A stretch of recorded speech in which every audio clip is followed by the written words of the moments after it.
bumbo cloud, guys. Watch it. Look for rubbish in I gully to bumbo cloud. Oh my God. Yo, them people are nasty as fuck. Oh, we missed this by the end of our teeth. Hey. Thank you, Lord Jesus. Hey. Hey. This could be us, you know? This could be us. Hey. Oh. Man, Mr. Glass cannot not do him. Hey. Welcome to True Jamaica Buzz, news and entertainment with a buzz. The two videos that you saw at the start of this is two problems that has been plaguing Jamaica. Two of the problems, that is nastiness and recklessness. Nastiness in the way that persons dispose of their garbage. Nastiness in the inefficiency of the system in picking up that garbage. So it seems as if the people feel as if they are stuck between a rock and a hard place, not to make any sorts of excuses for them because they are just downright nasty. If you live in a Jamaica, in the average garrison, you're going to say, sure, a regular thing that is the norm. That is because nastiness has become normalized. However, on the opposite side of the spectrum, if you live in our first world country, UK, USA, and even worse, Canada, you're going to be like, what the F? But people, this has been going on for a very long time. This is what happens when we have persons that pretty much give up on a government or a system that is woefully inept. Not doing what they take the taxpayers' money to do, very negligent, very irresponsible. So that is it as it pertains to the nastiness. When it comes to the recklessness, annually 400 or 500 people. The people them have lead upon them foot. The people them are very inconsiderate. The people them are very impatient. So therefore that makes it a recipe for disaster. They don't use any signal. They're always speeding. Most of the time, the vehicle that they are driving is not properly maintained. And therefore, this is what happens, like I said, a recipe for disaster. Every day, the same old ish, like I've always said, the definition of insanity. Jamaica, point blank and period. So the next thing that is popping in the news is that we see that the kidnappers, the robbers, they are back at it once more again. A couple of years ago, not for the first time, there was a trend, disturbing trend, in which men posing as taxi driver would pick up unsuspecting passengers. They would then hold those passengers at gunpoint. They would rob them, hold them hostage, take their bank card, relieve that bank card of all the funds. Sometimes they would take away the people. Sometimes them jump over the fence, especially if it is women. Sometimes they would also take these people to some place, drop them off in some bush area. Well, people, based on information from the police, it is said that on Tuesday, maybe about 4 something, 2 young ladies in the Harborview area, they left work, they jumped in a cab. However, that cab was not going to take them to their destination. It was going to take them to destination hell. It is said that they were held and they were robbed of their phones, their cash, their bank cards were taken away, and they were dropped off in a Pembroke Hall. This was on Tuesday. Fast forward on Thursday, after doing investigation, after those young ladies making reports, the police intercepted the white Probox in a downtown. So based on the police reports, after they intercepted the vehicle, searched the vehicle, held on to all 3 criminals, suspects, they found a tool, they found ski masks, they found other incriminating evidence that proves that they are involved in the kidnapping and robbery of individuals, especially mostly women. They then went to their premises, meaning their residence, where they found more incriminating evidence, as in ammunition, as in ski masks, as in imitation tool, as in just about anything that a forensic expert can use as evidence against them. Pretty much their goals is cooked. They are going to be looking at the fresh 15, meaning 15 years minimum mandatory. Those men were charged for robbery with intent, kidnapping, illegal possession of a firepiece and ammo. They are going to face the court very, very soon. Now, people, here's the thing. We've seen this trend going on back and forth. And like them say, whenever the cat's away, the mice will play. We see say the police kind of was relentless after the trend start on the 15th or 100th time. And then them ease up 90 attack. Then the people just resting at the cut and they're back at it once again. So just best believe this is not going to be the first incident or the last incident that we hear about, because these young men, them have one problem. And that problem is that they don't like to work. So we can best believe that they're going to be praying, looking for unsuspecting passengers and pray. So I advise you, please to keep your third eye in your head. Make sure that you take taxis or transportation that you're familiar with the driver. Don't be caught with your eyes wide shut, or you could end up in a shut-eye country. Point blank and period. No, I come around on the green. You come up on the green? Yeah, you can show your dash cam. You come up on the green. So what hold the price? Because the lady across me slow down. I know this lady alone across, bro. Yeah, drive the phone. Why me can't, after me not use my phone, me two hands up on the steering. You know what I'm saying? Police over there. Yeah, but me two and... Yeah, chop the phone for your lap. They're using a cellular device. The law says you don't have your phone in your hand. Me sure when me come around, just me two hands on the steering. You know a lot too much. Yeah, let me see if you could have been. You know a lot too much. You know a lot too much. Not even way. You went. So the next thing that is popping in the news, it seems as if these licky corrupted police, they are getting worse and worse by the days, months, years, by every ticking of the clock. And this is based on a video that you just saw. Apparently, the police pulled over a man, a driver, motorist. He claimed at first that the man run the red lights. However, the man was explaining that, no, I was on green. But passers-by, they walk across the street while I am trying to make a turn. I was not going to look over these people with the vehicle. So therefore, I waited until the way was clear. When the police realized that the man actually probably did not run the lights, he then said, you should not be on the phone. The man indicated again to him that the phone was in my lap. My hands were clearly on the steering wheel. Now, people, there's been a big commotion with a lot of taximen and other pedestrians, other motorists, claiming that they were wrongly ticketed because the police claims to them they're on the phone. The truth and the fact is that the law is that, yes, you're not supposed to have the phone in your hand while you're driving. However, you can use the phone Bluetooth. You can use it through the audio system on the phone. You can have the phone in the console, on the console, or probably in your lap, as long as you're not distracted. Now, people, who to know that this man was not using the phone, and when him see the police, him drop the phone in his lap. However, the fact that the main reason or the motive why he was pulled over is because the police claims that him run the red light.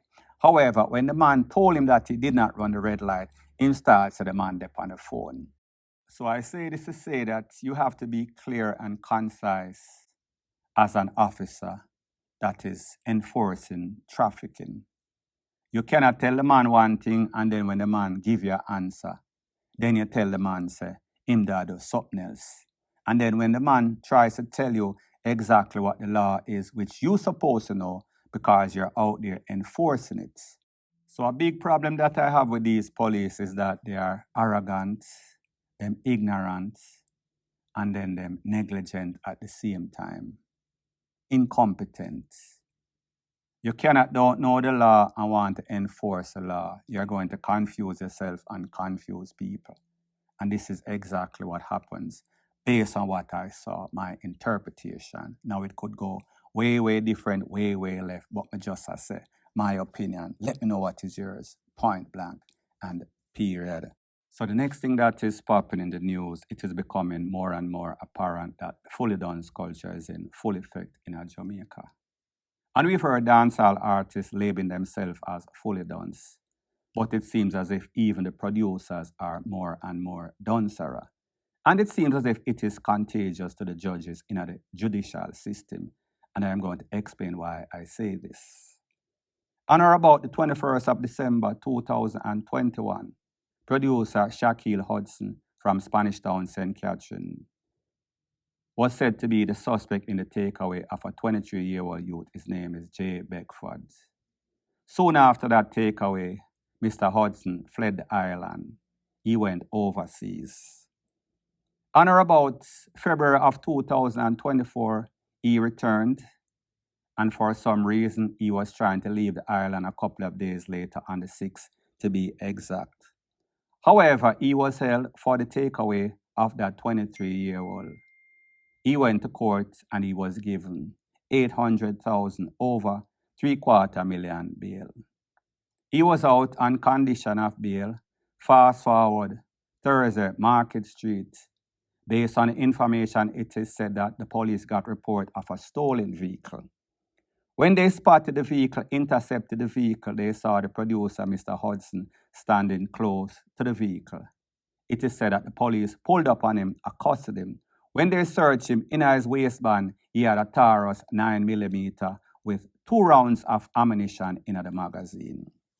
Needless to say, he was again charged. Charged for illegal possession of a firearm ammunition. He was out on condition of bail. So people, why I say the artist them dance, the producer dance, but the judges that are supposed to know better, it seems as if they are even more dancerer. So let's do the mathematics and do the analytics. This man take away somebody's life. Him jump on a jet plane in 2021, 2 weeks later after the murder. Him come back to Jamaica. 3 years later, 2024. Him know same at. Him try to jump on a plane to go overseas again for the second time. However, he was caught at the airport, Norman Manley International, to be specific. He was taken to court, stood in front of a judge, and that judge thought that he should qualify for bail. One of the conditions of not qualifying for bail is being a flight risk. Well, people, this man actually jumped on one flight, was about to jump on a next flight. So therefore, he would be in the category of not qualifying for that flight risk. However, the judge thought that it was the wise thing to do. Fast forward, a year and 2 months later, him get catch in a stolen vehicle with a stolen gun, hot tool, hot ammunition. Now, people, we understand the dancehall artist, them fully dance. We understand the producer, 2 peas in a pod, show me a company, I tell you who you are. But what is the excuse for these judges other than these defense lawyers have them in their pocket, other than they themselves are corrupted?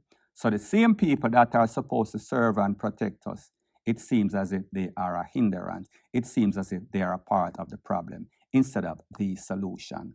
Because when you think about the logic of a case like this, or this man's producer's circumstance, there is no way somebody like this should ever be granted bail.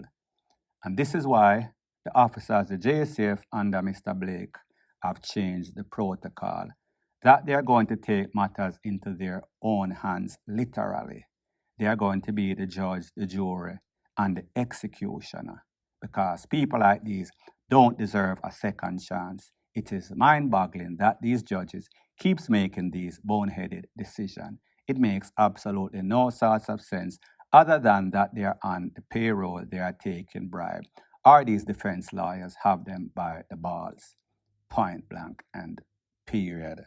So the next thing that is popping in the news, it seems as if these politicians are trying to score political points because election is coming up soon and they want to win. Win means money. Money is power. Our power is money. So we saw that MP from Portland, Darrell Voss, was bragging, popping his collar, saying that he has gotten a couple of new school buses for the children in Portland and other rural communities. This is exactly what he has to say as it pertains to that. Take a listen, take a look, and then I'll give my piece. A driver that is cleared by the security forces, that is trained by the JUTC,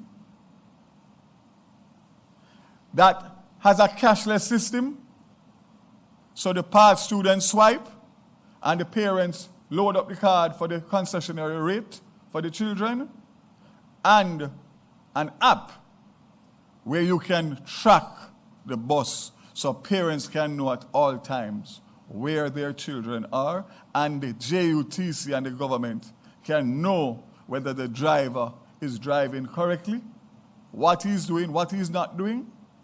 These buses will be used in the mornings and in the afternoons. Any bus that is seen outside of those hours is going to have a problem because it is a school bus for rural school children, nobody else. The same regulations that apply to the school when you are on school property extends to the bus. Teachers will be assigned based on where they live to travel on the bus to make sure that what obtains on the bus is what we want for our children. So this is a game changer. Now, people, this is my disclaimer before I proceed. We have to give credit where credit is due. Because we've seen all the horrific stories, especially in a rural area, where vehicles, school bus, minibus, turn over in a precipice. Pitney get badly injured, Pitney lose them life. So therefore, this was definitely needed. However, when it comes to timing, like them said, timing is everything. So we have to wonder what is the ulterior motive.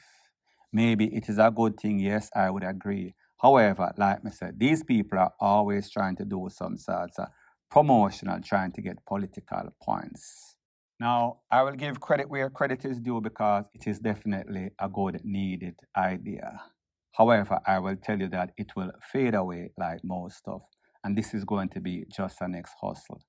As it pertains to the Trelawney Multi-Purpose Stadium, as it pertains to the Mobile Stadium, and even as it pertains to Jamaica High. You hear the relevant authority come out and I tell people, say, listen, install cameras on your business, on your house, and link it up to the Jamaica High. Only to realize that a lot of the cameras, especially in a Mandeville, Manchester, they are not working, at least 90% of them. And the reason why they are not working is because the technical people are not paid and the bill, meaning the flow or Judicial bill for internet, is not also being paid.